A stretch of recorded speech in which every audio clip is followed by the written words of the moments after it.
These time clocks can be found and bought everywhere.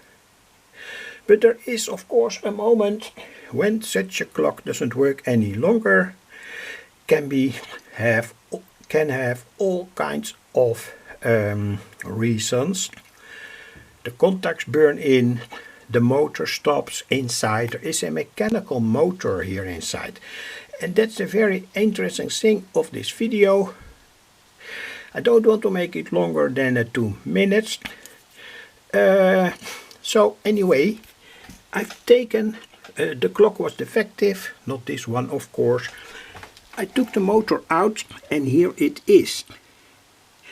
And you always see in such a clock, when it is made for 230 volt 50 Hertz or 110 volt 60 Hertz, you always find here a resistor.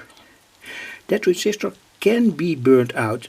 Of course, don't know that for sure anyway, but you can say bypass that resistor and connect the clock to a AC source. And in this case it is 30 volts AC approximately. Do your own experiments, that's what I mean. And I have made a pointer with a tiny drop of glue, and the motor moves anti-clockwise.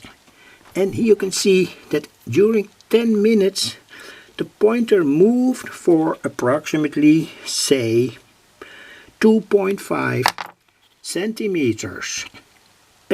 Of course you can do experiments with this, use it in a practical application, for instance as a switch, or say as a pure fun circuit, etc, etc.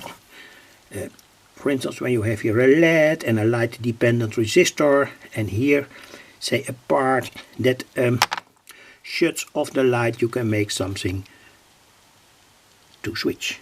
Well, I'm 20 seconds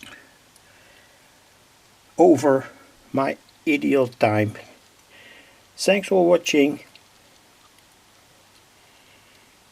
It's pure fun to see it working here, the turning, and you can hear it also. Tiny sound.